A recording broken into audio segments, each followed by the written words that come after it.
Part 2 of the book talks about, is about the analysis in each of the health system streams, in each of the 7 health system streams, and it gives some proposals for reform that are relevant to each. I'll quickly take you through some of the salient features of each chapter. For instance, in the governance section, a new classification for governance in health has been proposed. And in one table, I have tried to illustrate how this is complementary to the classifications that the WHO, that UNDP, and the World Bank are currently following. And what I thought was useful for country analytical work was to divide health governance into strategic vision, direction, and planning, implementation and oversight as the second stream, and regulation as the third. So the second stream, which is implementation and oversight, related more to directly provided services by the government, and that further could be analyzed under the heads of public procurements, human resource hiring and placements, and oversight of quality standards in directly managed services, whereas regulation could be dissected for analytical purposes under 3 streams of regulation of volume, quality, and price, and that you'd have to look at each stream in a cross-tabulated fashion when it came to medical education or private medical services or medicines and related products. So essentially, implementation and oversight related to the public stream of governance, whereas regulation related to the private stream of governance. Then there are 3 pages where, and this has been a very difficult piece to write, because what I've tried to do is to inventorize areas vulnerable to malpractices and inefficiencies in each of the areas where the classification was proposed. And I've tried to hammer out what the role of the public sector is in perpetuating those, who the responsible stakeholders are, and how the private sector aggravates it or could act as a deterrence against it. So there are 3 pages of this table. There's subsequently something which I found very interesting during my qualitative research, and that has to do with the parallel management system. Essentially, these are systems operating in all environments where there's low public funding for public services, where a nexus of collusion is bred between the various stakeholders, and that is geared towards pilfering resources from the system.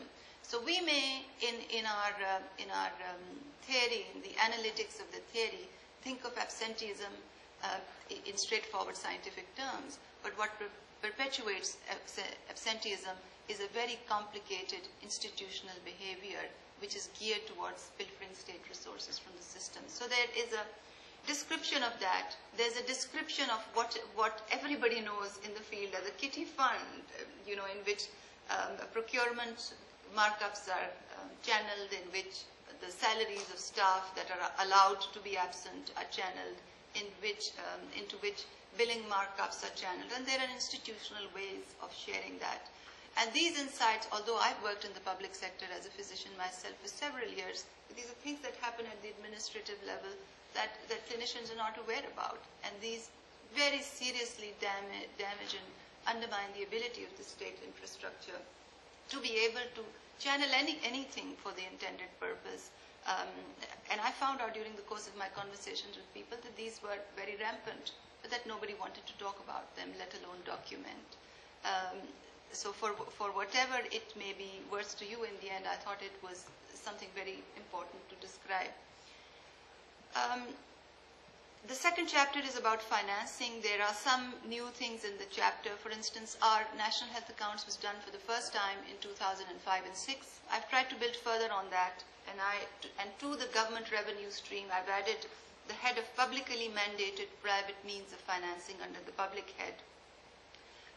There is a fair bit of detailed analysis of donor contributions under different streams. So we're able to tell what the donor contributes off budget and what the donor contributes on budget.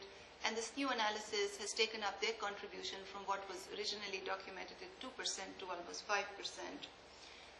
There are new figures for the percentage of GDP per capita spent on health, and the government is absolutely ecstatic to find out that Pakistan spends 2.90% on health as opposed to what they have officially been reporting in the economic surveys, which is less than 1%, because the analysis is drawn on many sources of financing which were not previously captured. And I'm working very, very closely with our National Health Account cell so that they can build further on these data for the next National Health Account rounds. The chapter also has per capita health expenditure estimates, and it's appalling to know that the difference is very wide. So for some vertical systems of pooling, it is as low as $6.23. For others, it is as high as $23.56. And understandably, that is for the treatment of parliamentarians and people who are more privileged in our social hierarchy. The chapter has also inventorized the sources of collection, and what I think would be novel for you is that Pakistan has a unique source of collection, which is which I've entitled as commercial profit. The chapter has also inventorized the sources of collection, and what I think would be novel for you is that Pakistan has a unique source of collection, which is which I've entitled as commercial profits. So Pakistan has a vertically integrated social protection system for the ex-military personnel who raise revenue from commercial profits of conglomerate activity, and they fund a parallel social protection system. So very significant in terms of the universal coverage outreach, but the means of generating resources are highly controversial and have been greatly debated upon in various fora. Then I've analyzed the different streams of pooling in the country, the different streams of cash transfers, again under pooling. What has been recommended in order to broaden the base of health financing is to have different approaches for the formally and the non-formally employed sectors. And then the chapter has looked at some strategic purchasing opportunities where Pakistan has experienced, and it's outlined areas for further research, and it's proposed some recommendations. The service delivery side starts with the 6 challenges. So it describes the absenteeism, unauthorized payments, undesirable healthcare provider behaviors of the qualified and the non-qualified. It talks about the channels of pilfering supplies, the challenges in prescribing and choosing diagnostic options, and malpractices in outreach services. And there are 2 figures that you might find useful to go over. This is the institutionalized channel of malpractices in publicly owned facilities. And there's another which describes how the same cycle is repeated at a field level. And people who run the EPI programs and the other outreach programs in the family planning arena are taking a very keen interest in these things. So contrary to what I had expected, that there would be a lot of criticism on what has been written, people are actually relieved that somebody has actually brought to the fore these things that nobody wants to talk about. Because our API program has continued to put in money without the desired outputs. We failed to eradicate polio. And contrary to what we believe, the problem is not with the western border, the problem is with delivery. And this is a modest effort towards describing how that actually happens and where you really need to put the handles. It is actually about the scale of institutionalization of those challenges. And when we come to the reform side, I can tell you how I propose going about that. The service delivery, setting key directions with regard to service deliveries, the chapter section focuses on primary health care from different perspectives, from the management engineering side, from broadening the first point of contact, with respect to how the national vertical programs need to be integrated. And there is this whole discussion about how decentralization as a broader governance reform in the country is underway, and what the hiccups there are. It talks about the package of the primary health care services. Then it looks at some detail on the previous hospital autonomy reform measures and where the systemic impediments have been. It looks in some detail on payment mechanisms, BCC, and trade and health. The human resource section looks at service delivery workforce and health administration under different heads, particularly with regard to quantitative and qualitative considerations in the issues of accountability. The medicine section actually was very difficult to write because the chapter in the beginning builds the context. So it says how the discussion on medicines relates to financing and to service delivery and other areas. Then what I chose was to use the issue of spurious drugs, which is a very contemporaneously relevant area in our in medical jurisprudence in Pakistan to focus the discussion on quality regulation, on three streams of regulation: quality, price, and IPR regulation. And the quality regulation stream, then I've attempted to look at statutes in greater detail. What is it that's wrong within our current drug laws that enables such practices to flourish? And what are challenges in implementation? Which covenants are exploited? There's a fair bit of analysis of the institutional regulatory capacity at different levels, and about how the private sector can be harnessed to step up distribution chain security. Then there is a discussion on price regulation, on IPR regulation. The section on marketing is very, very interesting, and you might want to have a read through it. Procurements is another institutionalized vehicle for malpractices, and then there's a discussion on rational use before the chapter closes. And here is a diagram which graphically illustrates what the challenges are in each of the different domains. The section on technology, I think, is very relevant to the country, and the reason why I pulled it out as a different health system stream is because Pakistan over the last 10 years has invested heavily into developing a state-of-the-art communication infrastructure.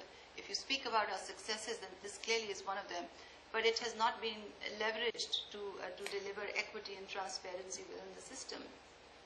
So I had several consultations with experts in the field, and I concluded that there were some strategic opportunities, for instance, enhancing connectivity within Pakistan's health and management and information system with certain dedicated resources, the potential to create data repositories, because Pakistan's National Database Registration Authorities has biometric information on the entire population, and if they were to move towards a more consolidated way of pooling, then that certainly could be a very valuable resource. There are certain recommendations to use the technology backbone to minimize leakages and pilferages from the system, which are absolutely critical to addressing some of the systemic challenges that the previous chapters talk about. And then, of course, there are the standard recommendations with regard to learning, continuing education, and information dissemination. And in my own analysis, I think telemedicine is way down in the list of priorities. There are many other areas where the potential for impact is a lot higher. Health information systems was another chapter, and here I've drawn on my previous analysis in the preceding book to look at all the different health information streams, in the management information stream, in the surveillance stream, with regard to vital statistics, with regard to periodic surveys in relation to registries.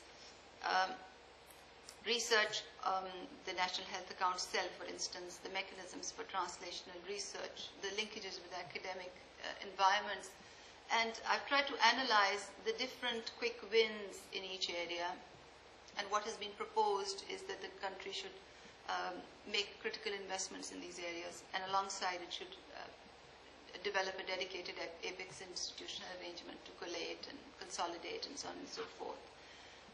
Part 3, very quickly about Part 3, is about reform. And there are 3 areas in this section of the book.